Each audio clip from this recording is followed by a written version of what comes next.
안녕하십니까. 한국약선요리협회 회장 양성입니다. 대설절기가 하루 앞으로 다가왔습니다. 저번에 제가 대설에 대한 영상을 올렸었는데 여러분들 반응도 괜찮아서 오늘은 그 대설절기 무렵에 우리 그 조상님들께서 많이 드셨던 팥칼국수를 약선으로 한번 만들어서 오늘 소개할까 합니다. 이 팥칼국수가 특별히 어려운 메뉴는 아닌데 귀찮아서 잘 해먹지 않죠. 그러다 보니까 이제 많이 잊혀져 가는 그런 음식이기도 한데 저희들 그 어렸을 때는 시골에서 겨울철 되면은 참 자주 해 먹었던 기억이 납니다. 저는 오늘 이 팥칼국수를 이 면에다가 마가루하고 복령가루를 넣어서 마복 팥칼국수라고 이름을 붙여서 약선으로 소개를 드릴까 합니다. 여러분들이 아마 마하고 이 복령 이 가루를 구하기 힘드시다 그러면은 다른 거 집에 있는 재료나 아니면은 그 주변에 있는 마트에서 쉽게 구할 수 있는 그런 재료를 이용해서 한번 스스로 이렇게 한번 응용해서 만들어 보는 것도 여러분들이 공부하는데 굉장히 많은 도움이 될 것 같습니다. 한 번씩 꼭 해보시기 바랍니다. 마복 팥칼국수를 만들기 위한 재료입니다.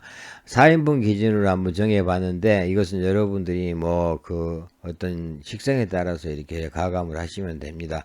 350g에서 한 400g 정도 밀가루 정력분으로 준비하시면 되고요. 그 다음에 이제 복령가루가 10g 그랬는데 한 큰술 정도 됩니다. 복령가루 한 큰술 정도 넣으시고 그 다음에 맛가루도 한 큰술 정도 10g 정도 넣으시고 그 다음에 소금은 되도록이면 굵은 소금으로 준비를 하시는데 나중에 넣을 때는 아마 물에다 녹여서 잘 안 녹으니까 녹여서 아마 넣어 주셔야 될 겁니다. 그 다음에 이제 팥 같은 경우는 한 250g 정도 이렇게 준비하시면은 아마 그 4인 기준으로 적당한 양이 될 것 같은데 이 복령가루하고 맛가루는 끈기가 없습니다. 그래서 이게 많이 들어가면은 이 면에 칼국수 면에 그 찰기가 없기 때문에 너무 많이 넣으면 안 되고 꼭 한 큰술 정도씩만 넣어주시기 바랍니다. 자, 이 메뉴가 약선 메뉴니까 재료의 기미와 기경을 한번 보고 가겠습니다. 밀가루는 성질이 평하고 달다.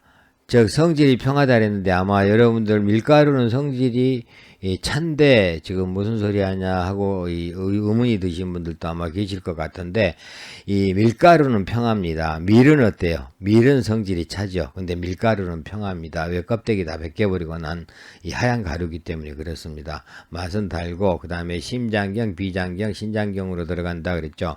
복령가루도 성질은 평하고 달고 담백한 맛이다. 심장경, 비장경, 폐경, 신장경으로 들어간다. 맛가루도 성질이 평하고 맛은 달고 비장폐, 신장경으로 들어간다. 팥은 약간 차다. 달고 신맛이고 심장경, 소장경, 비장경으로 들어간다 그랬는데 여러분들이 이것은 읽고 그냥 넘어갈 게 아니고 성질이 대부분 평한 거고 팥만 약간 차기 때문에 누구나 먹어도 상관이 없을 거고 없겠구나라고 생각을 하시면 되고 다 단맛이니까 특별한 부작용 없겠죠. 그 다음에 기경을 보면은 심장경으로 들어가는 게 어때요? 밀가루, 복령가루, 팥까지 있죠. 그러다 보니까 어때요? 마음을 안정시켜주는 그런 작용이 있겠죠.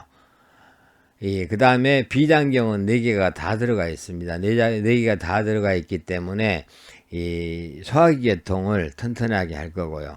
그 다음에 이제 신장경이 3개 들어가 있는데 이뇨작용, 신장 쪽으로도 작용을 하고 또 폐로도 작용을 하죠. 폐경이 2개 있으니까 만약에 이 맛가루를 여러분들이 연작가루로 바꾼다라면은 연작가루 같으면은 어때요? 4개가 다 심장경으로 들어가서 마음을 안정시켜주는 어떤 그런 효능이 더 강해지겠죠. 이렇게 여러분들이 이 성질이나 맛이나 귀경을 보고 어느 정도 짐작을 하시고 또 재료의 하나하나 그 효능을 한번 보시면은 공부하는데 조금 더 재미가 있을 거라고 생각을 합니다. 재료의 효능을 한번 보겠습니다. 자, 밀가루는 허약한 체질을 보하고 기운을 만들어준다 그랬는데 이 허약한 체질을 보호하고 기운을 만들어주는 것은 다른 곡물들도 가지고 있는 공통적인 효능입니다. 이 밀이 가지고 있는 특별한 효능은 심장을 튼튼하게 해서 번혈을 없애주고 정신을 안정시킨다라는 게 이제 특징인데요. 번혈이라는 것은 가슴이 답답한 증상을 이야기합니다. 가슴이 답답하면서 안절부절하고 은근하게 열나면서 어떤 히스테리 증상이 나타나는 그런 걸 말하죠. 미리 그런 것들을 좀 없애주는 효능이 있다 그래요. 이 한나라 때 장준경의 책에 보면은 그 감맥대조탕이라는 이 유명한 방제가 나오는데, 이 감맥대조탕은 이 감초하고 그 다음에 밀하고 그 다음에 대추하고 이 세 가지를 써서 정신질환을 치료했던 그 기록이 있습니다. 아마 그래서 이 밀이 아마 그런 쪽으로 작용을 한다라는 것 같습니다. 그 다음에 복령. 복령도 보면 신령령자를 쓰는 거죠. 물론 이것은 이제 소나무 이 뿌리 쪽에서 이제 자라나는 버섯 종류인데, 이것은 이제 비장을 튼튼하게 하고 위를 편하게 하고 습을 제거하면서 정신을 안정시켜 준다 그랬습니다. 그래서 이것은 소화기계통으로 작용하면서 이 소화기계통을 좀 튼튼하게 하는 그런 작용이 있으면서 또 마음을 안정시켜주는 그런 작용이 있습니다.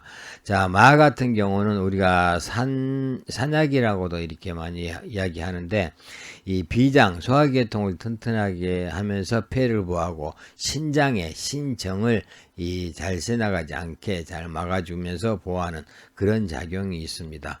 자, 팥은 이제 여기는 이제 나와 있지 않지만 팥도 어떤 정신적인 기운, 귀신하고 연관이 있죠. 나중에 이제 동지 때 물론 이제 다시 설명을 하겠지만은 그래서 정신적인 어떤 작용이 있을 거고, 그 다음에 대표적인 어떤 효능이라면은 이 수액대사를 활발하게 해서 이 몸이 붓는 거, 이런데 이제 큰 효능이 있다라고 이야기를 합니다.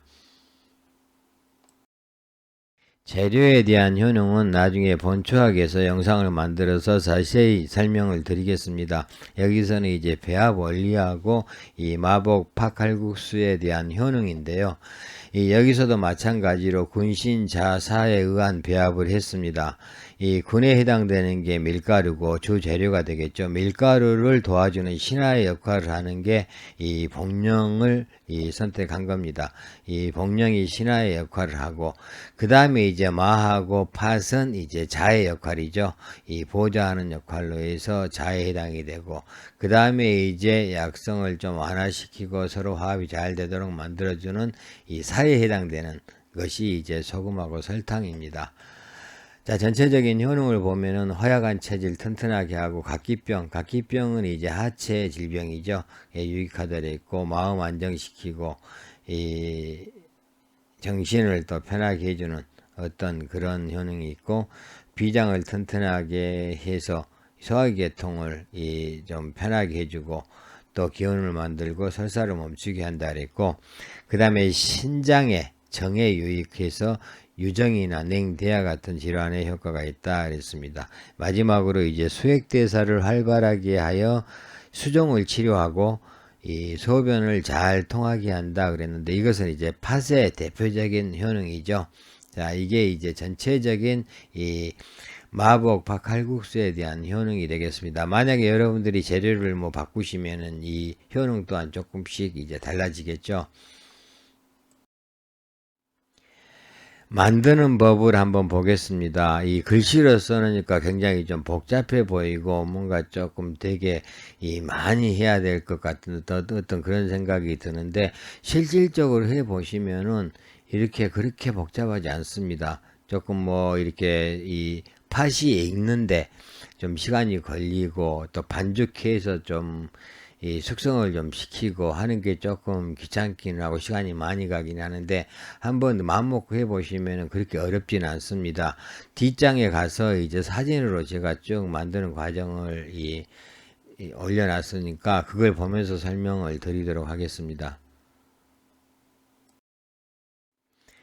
면 만드는 방법을 한번 보겠습니다. 밀가루에다가 이제 복륜가루하고 마카루 한 큰술씩 이렇게 넣어서 잘 섞어주고, 그 다음에 이제 소금이 들어가야 되는데, 이제 굵은 소금을 그냥 넣으면 잘 안 녹습니다. 그래서 이 소금을 넣을 때는 좀 따뜻한 물에다가 소금을 타서 그 물을 이제 반죽할 때 사용을 하면 되죠.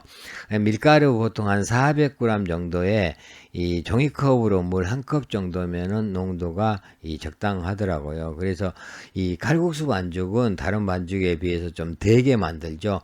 되게 만들기 때문에 반죽하기는 꽤 어렵습니다. 계속 쳐대야 되니까. 이게 물이 적게 들어가니까 굉장히 반죽이 돼서 반죽하기는 좀 힘든데, 그래도 그렇게 좀 되게 반죽을 하면은 나중에 이제 칼국수가 익었을 때 좀 쫄깃한 그런 식감을 즐길 수가 있습니다.